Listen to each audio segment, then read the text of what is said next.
You know that moment when you're staring at your bank statement and for the first time in your life, you don't immediately feel that familiar knot in your stomach? When you see a number that actually makes you exhale instead of hold your breath? Most people think financial freedom starts at $1 million or maybe 6 figures if they're being optimistic. But I'm here to tell you something that might completely change how you think about building wealth. There's a specific threshold that acts like a hidden gateway to your first $100,000. And it's not what most financial advisors will tell you. My name is Alex, and I spent over a decade in investment banking watching wealthy clients make decisions that seemed impossible to understand until I cracked the code myself.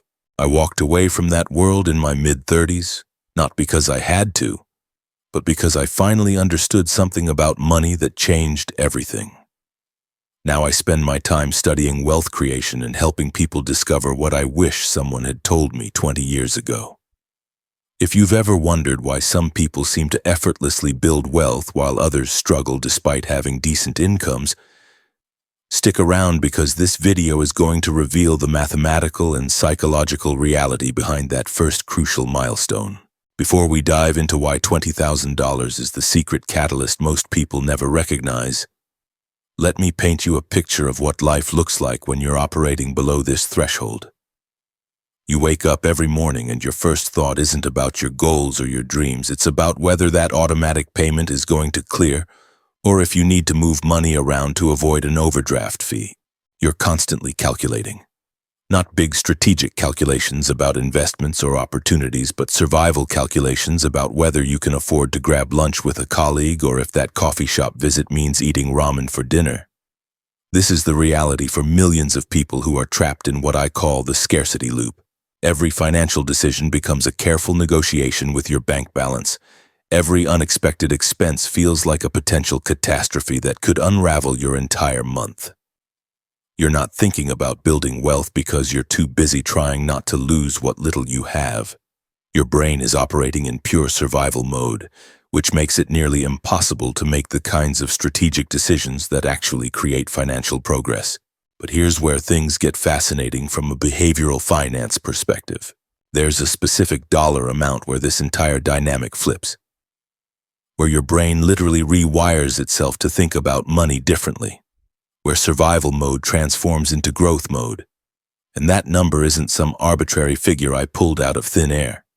It's based on decades of research into financial psychology and my own observations from working with hundreds of clients who've crossed this threshold. $20,000 represents what I call the confidence catalyst. It's the amount of money that fundamentally changes your relationship with risk, opportunity, and decision-making. Not because you can suddenly afford luxury items or quit your job, but because you've created enough breathing room for your mind to shift from defense to offense, from reacting to life to designing it. Think about what $20,000 actually represents in practical terms. It's roughly 4 to 6 months of living expenses for most people. It's enough to cover almost any car repair, medical emergency, or unexpected expense without destroying your financial stability. It's enough to survive a job loss while you find something better instead of desperately accepting the first offer that comes along. But more importantly, it's enough to fundamentally alter how you think about money itself. When you have zero savings, every dollar feels precious because losing it brings you one step closer to financial disaster. But when you have $20,000 in your account, individual dollars start feeling less precious, which actually makes you more strategic about how you use them. This seems counterintuitive, but it's incredibly important for wealth building.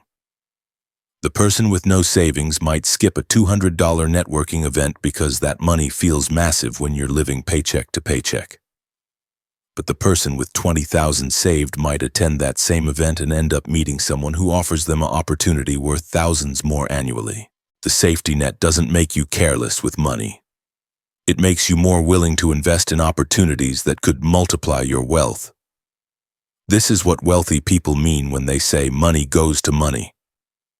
It's not some cosmic conspiracy where the universe rewards people who already have cash. It's that having money gives you options, and options create opportunities to make more money. Here's something that will probably surprise you about human psychology. The hardest part of building wealth isn't the mathematics of compound interest or finding the perfect investment strategy. It's developing the identity of someone who builds wealth. Most people approach saving like it's a temporary diet. They cut expenses dramatically for a few months, save aggressively, and then burn out and return to their old spending habits because they never actually changed who they see themselves as being. But the people who successfully reach $20,000 don't think of saving as a temporary sacrifice. They think of it as becoming a different type of person. Someone who prioritizes their future over immediate gratification. Someone who makes intentional decisions about where their money goes instead of wondering where it went. This identity shift affects every financial choice they make going forward, and it's why reaching that first major milestone is so much more valuable than the number itself. The beautiful thing about this process is that it gets easier as you go. Saving your first $1,000 is brutal. It requires significant lifestyle changes and constant willpower. But saving your second $1,000 is noticeably easier because you've already developed the habits and mindset. By the time you're working toward your 10,000, the process feels almost automatic. You've rewired your brain to think long-term instead of just reacting to immediate wants and needs. There's also a mathematical reality that makes 20,000 particularly powerful. This amount can cover the vast majority of unexpected expenses that derail people financially.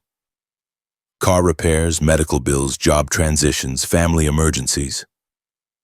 Most of these situations can be handled with less than $20,000. This means that once you reach this milestone, you're effectively immune to most of the financial disasters that keep people stuck in the paycheck-to-paycheck cycle. But perhaps the most significant change that happens when you save your first $20,000 is how you start thinking about money as a tool, instead of just something that disappears from your paycheck every month. Before you have substantial savings, money feels scarce and finite. Every dollar spent feels like a dollar gone forever. But when you have $20,000 working as your financial foundation, you begin to understand that money can actually create more money through strategic investing and compound growth. This is where people start getting genuinely interested in concepts like index fund investing, retirement planning, and building multiple income streams, not because they suddenly became financial experts, but because they finally have the mental bandwidth to think beyond just covering basic expenses. When you're not constantly worried about rent money, you can start researching investment strategies. When you're not stressed about grocery bills, you can start planning for retirement. Here's what's really fascinating about this threshold. The person with $20,000 saved is actually closer to financial independence than someone with zero savings, even if that second person earns twice as much money. Why? Because the saver has developed the most crucial skill in wealth building, which isn't earning money, it's keeping money and making it work for you. It work for you. You probably know people who make six-figure salaries but somehow always seem broke. They drive expensive cars, live in fancy apartments, eat at restaurants where a salad costs $20, but they have absolutely nothing saved. Meanwhile, you might know someone making $40,000 a year who has managed to accumulate substantial savings by being intentional about their spending choices. The difference isn't income level, it's mindset. And reaching $20,000 in savings is like completing a masterclass in developing the right financial psychology. When you save $20,000, you learn to distinguish between wants and needs in ways most people never do. You become skilled at finding creative ways to reduce expenses without feeling deprived. Most importantly, you develop the patience to delay gratification, which is probably the single most valuable financial skill anyone can master. These aren't just nice personal development concepts. They're the foundational behaviors that separate people who build generational wealth from those who spend their entire careers wondering where their money went. Now let's talk about what $20,000 can actually accomplish beyond just sitting in your savings account providing peace of mind. Because while that psychological transformation is crucial, there are practical applications that most people completely overlook. $20,000 represents enough capital to start thinking like an investor instead of just a saver. Not because you need that much money to invest, but because having it changes how you evaluate opportunities and risk. Consider this scenario. You hear about a certification program that could boost your salary by $15,000 annually, but it requires a $4,000 upfront investment. Without savings, this becomes impossible regardless of how good the return on investment might be. With your $20,000 foundation, it becomes a straightforward business decision. You can evaluate the opportunity based on its merits rather than dismissing it because you don't have the capital to participate. Or maybe a friend mentions they're starting a business and looking for a small investor. Without savings, you can only wish them luck and wonder what might have been. With $20,000, you have the option to participate in something that could potentially change both of your financial trajectories. I'm not suggesting you should gamble your emergency fund on your buddy's latest entrepreneurial venture, but having options feels dramatically different from having no options at all. The ripple effects extend far beyond just financial decisions, too. When you have money saved, you sleep better at night, and I mean this quite literally. Multiple studies show that people with emergency funds report significantly better sleep quality than those without savings. It turns out financial stress is one of the leading causes of insomnia, and eliminating that stress has immediate health benefits that compound over time. Your relationships improve as well. Money stress gets cited as one of the primary causes of divorce and family conflict. When you're not constantly worried about bills and unexpected expenses, you have more emotional energy to invest in the people you care about. You're less irritable, less anxious, and more present in your interactions with others. This creates a positive feedback loop where better relationships often lead to better opportunities, which create more financial stability. There's also something to be said for the confidence boost that comes with having substantial money in the bank. You walk into job interviews differently when you know you don't desperately need the position. You're more likely to negotiate salary and benefits because you're not operating from a place of fear and desperation. This confidence often results in better job offers and higher compensation, creating another positive feedback loop that accelerates your financial progress. But let's address the elephant in the room that's probably been bothering you this entire time. $20,000 might sound like an enormous, almost impossible amount of money if you're currently struggling to save even a few $100s each month. The good news is that you don't need to accumulate it all at once, and trying to save too aggressively often backfires because it becomes unsustainable. The most successful savers I've worked with over the years started with what seemed like ridiculously small amounts. Maybe $50 per month, maybe even $25. The key is consistency and gradual increases, not the size of your initial contributions. Once you build the habit of automatically setting aside money every month, you can slowly increase the amount as your income grows or as you discover ways to optimize your expenses. Here's a reality check that might actually motivate you instead of discouraging you. The average American household spends over $4,000 annually on coffee shops, restaurants, and convenience purchases. That doesn't even include major discretionary expenses like entertainment, subscriptions, clothing, or gadgets. If you could redirect just half of that spending toward savings, you'd reach your $20,000 goal in less than 5 years without making any dramatic lifestyle changes. I'm not suggesting you should never enjoy a coffee or eat at a restaurant again. What I am pointing out is that most people have significantly more flexibility in their budgets than they realize. The difference between someone who builds substantial savings and someone who doesn't usually comes down to awareness and intentionality rather than income level. The compound effect of reaching this milestone goes far beyond the immediate financial security it provides. It changes how you think about risk and opportunity. It changes how you approach career decisions and major purchases. Most importantly, it proves to yourself that you're capable of achieving significant financial goals, which creates momentum for even bigger accomplishments down the road. When you have your first $20,000 saved, you start thinking differently about your next $20,000 and then the next. Before you realize it, you're on a clear path toward genuine financial independence. Not because you got lucky or inherited money from a wealthy relative, but because you developed the habits and mindset that make wealth building feel inevitable rather than impossible. The transformation that happens when you cross this threshold isn't just about the money itself. It's about becoming the type of person who has money saved and knows how to make strategic decisions with it. That identity shift creates ripple effects that extend into every area of your life in ways you probably never expected. And once you experience that transformation, you'll understand why $20,000 isn't just another number in your bank account. It's your gateway to financial possibilities you never knew existed. But here's where most people make a critical mistake that completely derails their progress. They hit $20,000, feel that incredible psychological shift we've been talking about, and then immediately blow it on something they convince themselves they deserve. Maybe they decide it's time for that new car they've been wanting since they've been so disciplined with their spending. Or perhaps they book an expensive vacation because they've earned the right to enjoy life a little.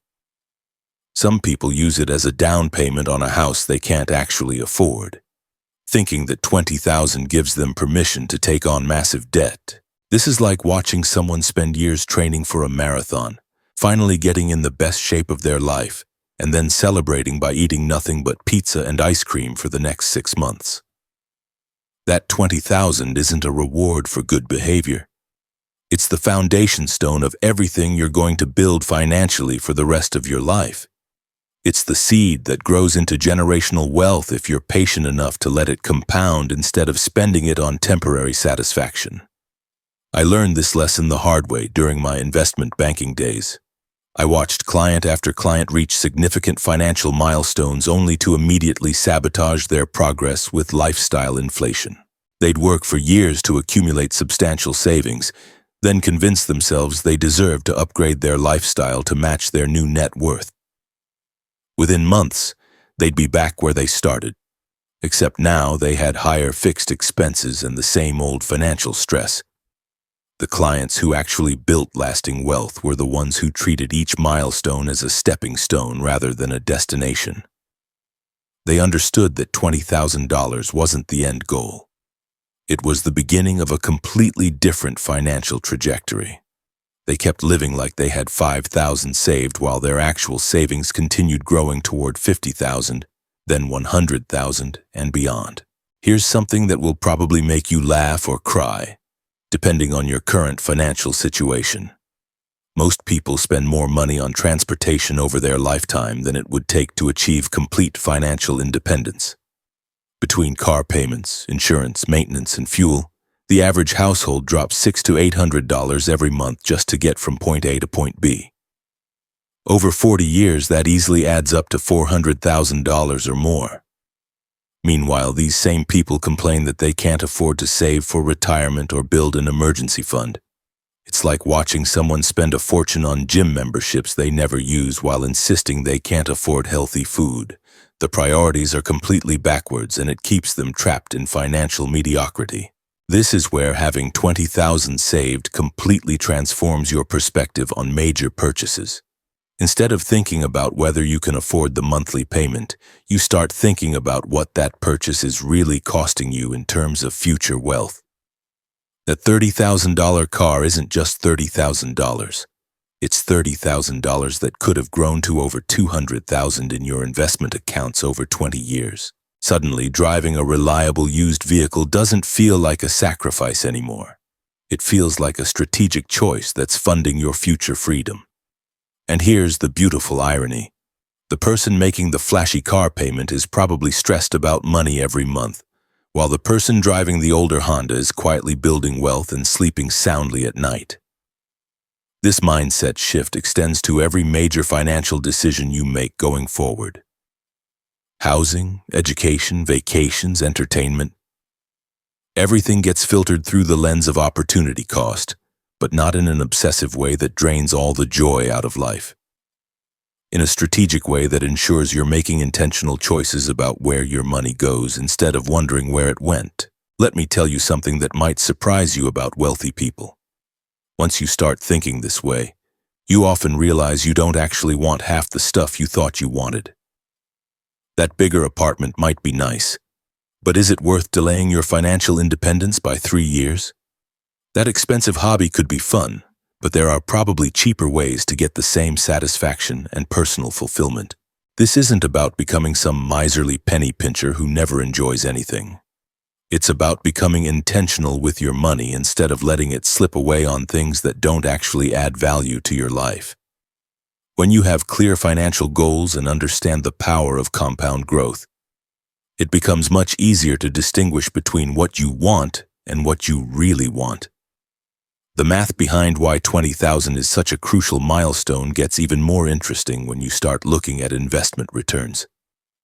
Let's say you're consistently adding $1,000 every month to your savings and earning an average 8% return through index fund investing. Getting to your first 20,000 takes about 19 months of disciplined saving and investing. That's a year and a half of making sacrifices, saying no to immediate gratification, and staying focused on your long-term goals. It's not easy, and honestly, most people give up somewhere along the way because they don't understand what they're building toward. But here's the part that will completely change how you think about compound interest. Your second 20,000 doesn't take another 19 months. It only takes about 17 months. Why? Because now you've got that first 20,000 working alongside your monthly contributions, generating its own returns and accelerating your progress. You did the exact same amount of work, saved the same amount each month, took the same level of investment risk, but you shaved 2 full months off the timeline just because you had more money working for you. Think about that for a moment. The same effort that initially took nearly 2 years to produce results is now happening faster because you've reached critical mass. This is compound interest starting to flex its muscles, and it only gets more dramatic from here. By the time you're going for your third 20,000, the timeline shrinks even more. Your existing money is doing an increasing share of the heavy lifting while you continue putting in the same monthly effort, and when you get to the really substantial numbers, the acceleration becomes almost comical in how fast it happens. Once you hit 200,000 in your investment portfolio, you can generate 20,000 in returns in just one good year without contributing a single additional dollar. The same amount that took you nearly 2 years of disciplined saving initially is now happening automatically through your investments. That first milestone feels impossible when you're starting from zero, but every milestone after becomes progressively easier to achieve. Now, you might be thinking that wealthy people have access to some exclusive investment universe that regular folks can't participate in, like there are secret hedge funds or special opportunities that only unlock once you reach certain wealth levels. And while there is some truth to that at the ultra-high end with private equity and hedge fund minimums, it's not what's driving this 20,000 phenomenon we've been discussing. The real secret is much simpler and honestly much more encouraging for anyone starting this journey. It's just basic mathematics working in your favor combined with time and consistency. When you invest $1,000 and it grows 10% in a year, you make $100. Take that exact same 10% growth rate and apply it to $10,000, and suddenly you're looking at $1,000 in profit from the same investment strategy, same time frame, same level of risk. This is why hitting 20,000 feels like such a turning point in your wealth-building journey. Up until that point, your investment returns feel almost insignificant because you're working with smaller dollar amounts. A 10% return on $2,000 is $200. Nice, but not exactly life-changing money that's going to alter your financial trajectory. But a 10% return on $20,000 is $2,000. Now we're talking about money that actually matters in your monthly budget. When you've got 20,000 sitting in diversified investments earning 8% annually, that's $1,600 flowing into your account over the course of a year without you having to lift a finger or work a single extra hour. Money you didn't have to earn through your job. Money that showed up because your existing money was working on your behalf while you were sleeping, spending time with family, or focusing on other areas of your life. The investment strategy isn't any more sophisticated than what someone with $1,000 can use. You can buy the exact same index funds, use the same discount brokerages, follow the same basic principles of diversification and long-term thinking. The only difference is scale, and that scale transforms small percentage wins into real financial progress that you can actually feel in your day-to-day life. This is when people start to really understand what passive income means and why it's so powerful for building lasting wealth. Look, $20,000 isn't going to make you rich overnight, but it will fundamentally change how you think about money, opportunity, and your financial future. It's the difference between surviving and thriving, between reacting to life and designing it on your own terms. Start building that foundation today, because your future self is counting on the decision you make right now. Trust me, they'll thank you for it.